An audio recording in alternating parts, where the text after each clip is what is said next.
first off, thanks to Heather, Noah, Pop, for inviting me here today. It's been a great experience, really inspiring experience, and I'm going to tell all my friends and colleagues at USA that they need to be here next year. But I do have to ask, whose idea was it to put the bureaucrat behind the poet? Yours? Okay.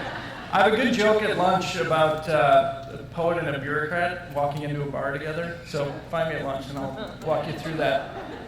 But I'm David Milestone. I'm from USAID, from our Center for Accelerating Innovation and Impact. And I'm here to talk to you about how we're trying to more deliberately use this idea of human-centered design in our work across the Global Health Bureau. I love this chart because I think it shows why our work in global health and why all of you focusing your efforts on global health is so important. What this chart shows, if you look across the x-axis, is sort of years from product approval. So when a product, a device, a drug is approved and manufactured and ready for distribution, the y-axis shows sort of the percentage of target users that's being reached by those products. And what you can see on this chart is sort of on the right side, these slow, low curves are historical product launches. So it oftentimes in global health takes decades to reach even a small percentage of your intended end users. But if you look at the left, these are drug launches, vaccine launches, device launches in the US by big pharma and medtech companies that reach all of their intended users, a lot of times under 5 years. So certainly this isn't an apples to apples comparison, but there's a lot we can learn from the private sector, specifically around how they plan for and introduce products. And that's some of what we try to do in our center at USAID, which is take some of these principles from the private sector and apply them to our work in global health. One of those principles is this idea of human-centered design, this idea of putting the user, all the stakeholders involved in a potential product or intervention at the center of the design and implementation. This sounds obvious, and I'm sure many of you do this already in your work, but what we're finding at USAID, which does a tremendous amount of great work around the world and uses these principles every day, is that we can be more deliberate and intentional about how we apply these principles across all our work.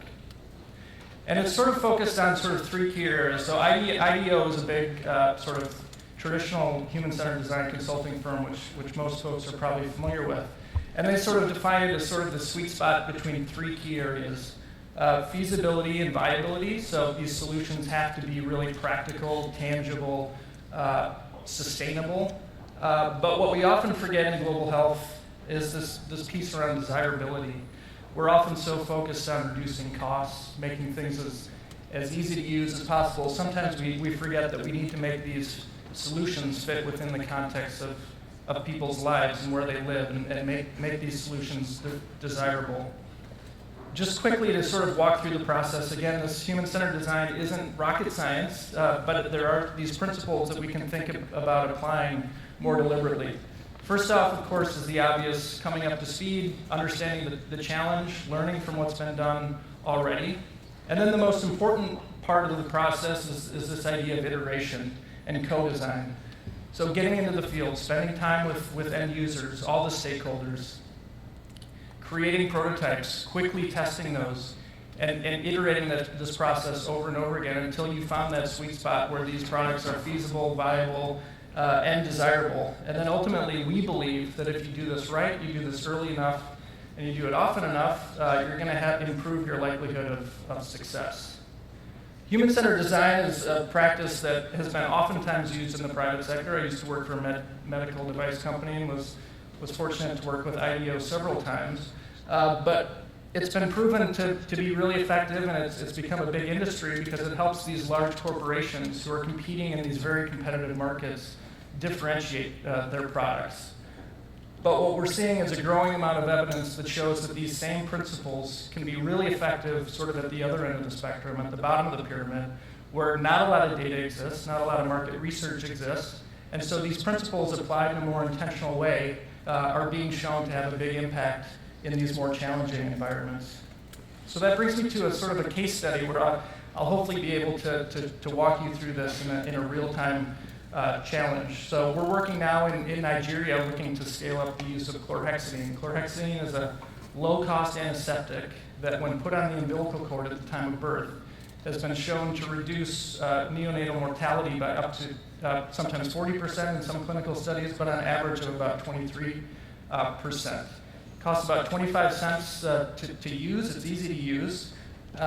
You just rub it on the umbilical cord at the time of birth, and in many of these settings, especially in home births, it prevents infection that can travel through the umbilical cord. But herein lies the challenge. So in Nigeria, women are used to applying things to the umbilical cord already. They're using things like methylated spirit, some cases toothpaste, in some extreme cases it's traditional substances like cow dung in some communities. But when we're looking to scale up the use of chlorhexidine, something that's much more effective and proven to be more effective, no one really knows about it, especially the chemists, who are oftentimes the first point of contact for women as they're preparing for birth. So we've worked with, and we'll be working with a group from Dahlberg called Dahlberg's Design Impact Group, which is a human-centered design group, and they took us through a 16-week process in Nigeria. The first sort of immersion, next really getting in and understanding and doing the sort of user-centered research, developing prototypes, testing those, and then ultimately developing a practical, actionable strategy. So I'll sort of walk through that process and show you sort of where we've landed with this work. The first is immersion. So really, this is all about sort of learning what's been done, understanding the sort of ecosystem in Nigeria, sort of standing on the shoulders of those who came before us there. So a lot of this is desk research, but what we found really valuable is using this approach as a way to kind of frame the challenge and the opportunity, is clearly defining sort of who our target user is, and then clearly identifying who are all these influencers that could potentially be channels to communicate the importance of using chlorhexidine to these women. So we've started with their sort of family, including even their mother-in-laws. I talked to a lot of mother-in-laws in Nigeria, which was fun. The community, the sort of health community around the families. These are community health workers, nurses, antenatal clinics, for example, and then the more traditional sort of larger health system. And so what this allowed us to do is sort of give us guide rails to understand sort of who's influencing these women's behavior and where there are opportunities to create solutions that fit within this existing ecosystem. And then this is sort of where the rubber meets the road. And this is getting in, observing, listening, not coming in with any preconceptions, but getting out into the field and learning from women, mothers, all different stakeholders. And ultimately what we do through that process is try to synthesize sort of some key design requirements and insights that we take from that research. So some of these were obvious to us, others were totally new, but what it did is it gave us these sort of design requirements that help shape the prototypes that I'll talk through next. But the first thing is current cord care practices are deeply entrenched in sort of tradition. So these traditions go back generations upon generations. So it's not just as simple as telling someone to use a new product. And here's why. Because people in Nigeria, especially mothers in Nigeria, measure the health of their umbilical cord by how quickly it falls off. And they oftentimes don't connect the health of their umbilical cord with the health of their baby. So this is a problem for chlorhexidine because when you apply it, it actually makes the cord stay on longer. And chemists, these drug shop owners, are often the first point of contact for women as they're preparing for birth. But oftentimes these chemists, as probably many of you know, are driven a lot of times more by sort of their bottom line than they are by what's necessarily best or clinically effective.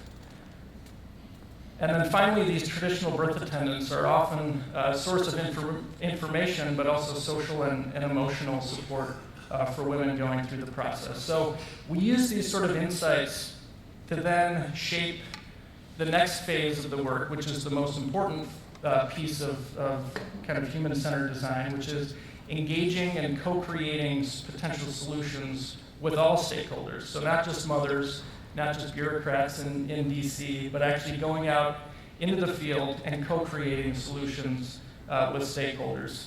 So this was done over the course of many weeks. Of course, we involved expectant mothers, but we also did co-creation labs with chemists and these drug shop owners, with nurses, manufacturers, families, mothers, a whole host of different stakeholders that could help us design solutions for them. And then you quickly take those prototypes and those concepts back out into the field. And it's all about low fidelity prototypes early on. So this involved testing messages, different visuals, for examples, value propositions, also different sort of metaphors that we were working with, images, and just getting that sort of quick feedback and iterating quickly on these designs. And then ultimately, we talk about that sort of sweet spot, desirability, feasibility, and viability. It's all about creating sort of practical, actionable tools. So we're actually just finishing this week, so you'll be able to take a look at these on our website, likely next week. But delivering a set of tools that could be used across Nigeria in different states, because from state to state the settings are very different, across different regions and across different stakeholders. So we've created a set of tools that whether you're a Ministry of Health, you're a health promotions group within a ministry, if you're an NGO, if you're a chemist, if you're a manufacturer, you have a set of tools here that you can leverage and put into practice. But what we've also created is, in addition to just those assets that can be modified and contextualized, we've created sort of stories that walk through how these could be put into use. So we've created 3 different archetypes around the most common birthing process and the most sort of at-risk process around neonatal sepsis, and walk through sort of that patient journey and show how and where these tools can be used. And so to begin to create more sort of guidance around how these could be put into practice.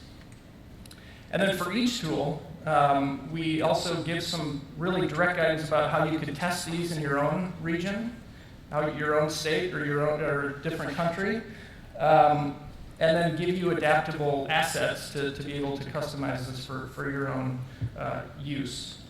So a couple of lessons as we look to sort of build on this and do more of this sort of dedicated focus on human-centered design.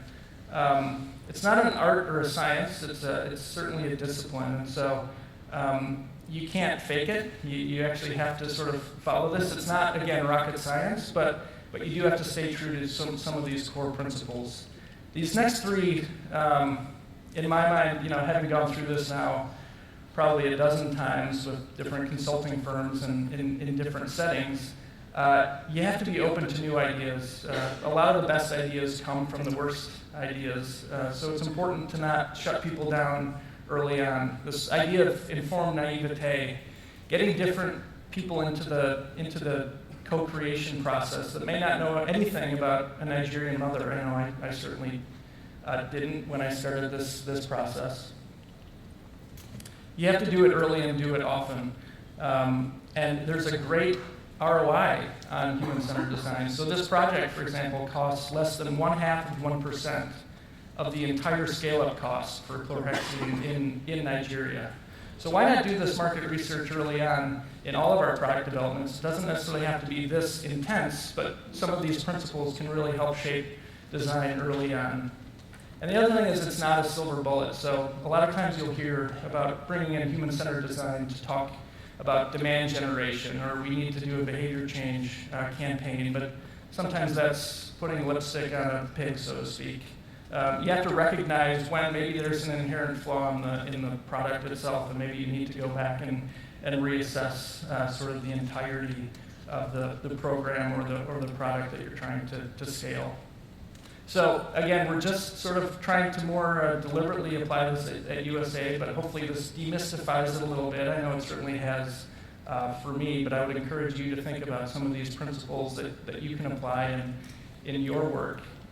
And as sort of a final plug, shameless plug, our center also runs grand challenges out of USAID, and we just launched one a week ago.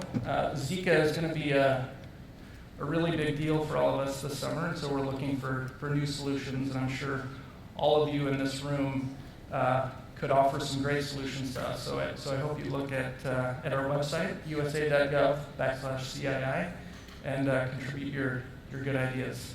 Thanks so much for having me, and I'll see you at lunch.